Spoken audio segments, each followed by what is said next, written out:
It's the end of November for another year, so it's time to try 4 more ramen hacks. Let's see if they actually work or if they're delicious disasters.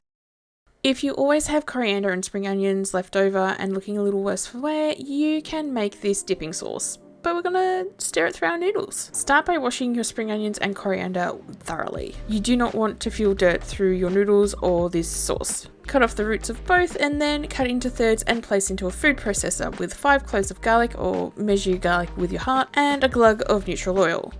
Hit it with some salt and pepper and pulse until you have a paste-like consistency. I recommend doing this a couple of hours in advance, but you can do it a day or two in front because this will last about 3 days in the fridge if it's stored in a sealed container. Toast some peanuts either in a dry pan or in the oven, up to you how you do it, and then prepare your noodles as per the packet instructions. I'm using Indonesian barbecue chicken because they're a favourite of mine and I bought them in bulk because there was a sale. And I don't mean, ooh, they're on special at the supermarket, I mean a box of 50 packets. Like they were half price than what you can buy them in the supermarket. Why do I feel like I'm being judged? Anyway, once the noodles are cooked, drain them and stir in their seasonings whilst they are in the pot. Or if you like the taste of raw garlic, add them straight to the bowl and then grab your cori and spring onion sauce, measure with your heart, mix and keep on a low heat for 2 to 3 minutes. Transfer to a bowl or a plate and then add the toasted peanuts and enjoy. Our next hack is a little bit more involved and we're going to be making a crispy Singapore pancake. The ingredients are 2 packets of Singapore flavoured instant noodles, 1 egg lightly beaten, 1/4 cup of water, 2 tablespoons of plain flour, half a grated zucchini and a grated carrot, and you're going to squeeze the liquid out of them, a finely sliced spring onion, 2 fried eggs if you'd want them on top, ketchup mayonnaise and fried shallots. We're going to start by cooking the noodles as per the packet instructions, then drain and set aside. Don't season them quite yet. We're then going to grate the zucchini and carrot and squeeze out any excess moisture with paper towel.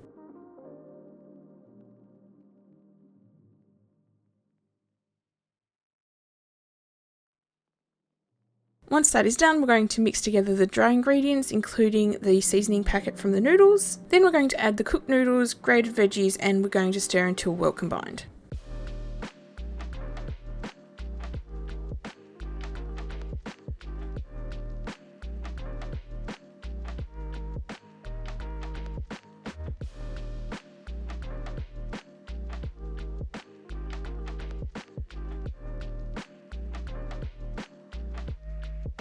We're going to heat 2 tablespoons of vegetable oil in a non-stick fry pan over medium heat.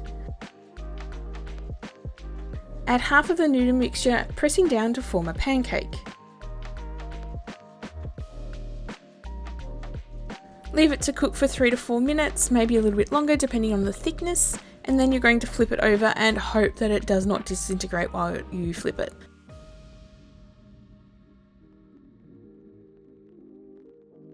Good way to tell if the side's cooked is if it has golden crispy edges. Allow the other side to cook for another 3 to 4 minutes and then serve. You can top this with a fried egg or just a queso mayonnaise, spring onions, fried shallots, fried garlic, anything that you want, or all of it, up to you. Now let's move on to our third hack.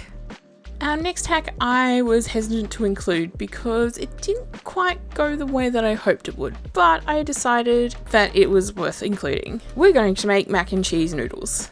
We're going to start by making a roux, so I'm using 2 tablespoons of butter to 2 tablespoons of flour. About 20 grams of the flour is substituted for the seasoning packet of the noodles that I'm using. You're going to mix this together vigorously for about 30 to 40 seconds over a low heat, and then start adding your milk to create the sauce.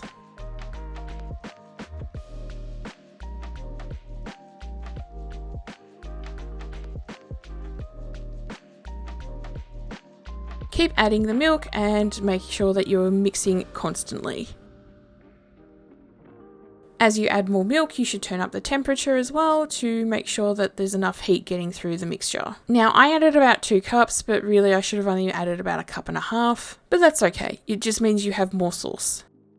When you can see that the roux is starting to thicken, it's time to add your cheese. I'm using mozzarella and some parmesan. Once the sauce is thickened to your liking, you can either set the sauce aside and cook your noodles, or if you've already cooked your noodles, add the noodles to the sauce. Mix until everything is well combined and all the noodles are covered in the sauce. Don't do what I did and just dump it in there hoping that you had enough noodles for the sauce, because I had way too much sauce and pretty much this turned into mac and cheese noodle soup.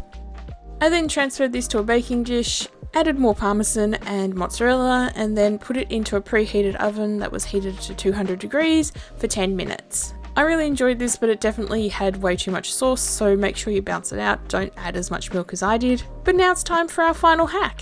I've seen the idea of ramen onigiri floating around online for a couple of months now, and I thought it was time to give it a try. But I'm going to do it 2 different ways. You will need short grain rice, preferably sushi rice, and your preferred noodles already cooked and seasoned. Start by seasoning your rice with a little bit of rice wine vinegar. Wet your hands and then place some rice into your wet hands. You're then going to add some of the noodles, and then you are going to add more rice and shape it into a rice ball, trying as best as possible to get it into a triangular shape.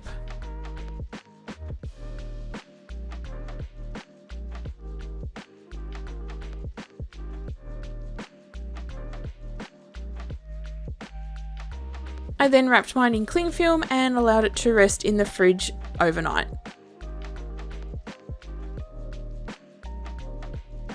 The next way I'm making a ramen onigiri is the slightly chaotic way. I'm going to use the leftover noodles from the first onigiri bowl and put them in an onigiri mold. For science and just to know which way it's best to do it, I'm going to do this one uncovered with cling wrap, and the second one I will put cling wrap into the mold first and then add the noodles. I'm also going to let these rest in the fridge overnight as well.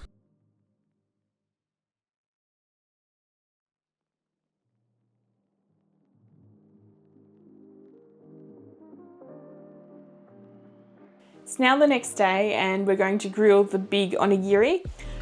So we're going to baste it in a little bit of sesame and soy sauce, but first we're just waiting for the pan to heat up. There's a reason I don't film face to camera videos when we're doing things in the kitchen. Our kitchen's really small, so it does make it really difficult to film kitchen videos like this, or recipe videos like this. So that's the reason why. Anyway, let's get on to grilling this onigiri. So here's the chonk. He has rested overnight. I don't know if he'll stay together, but remember, this is a hack and that's okay.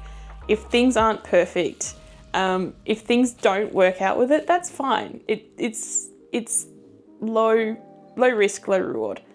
But anyway, it's going to be delicious, regardless of what happens. And if it does fail, eat the evidence and try again.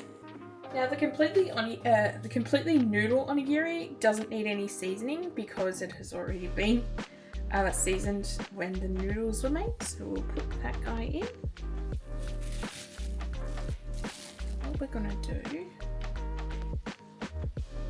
is we're going to put this side down on the pan, but first we are going to brush it with the world's most wonkiest brush. I'm going to get as much plastic out of the way as possible, and put it face down. Hope that it doesn't break apart whilst it's cooking.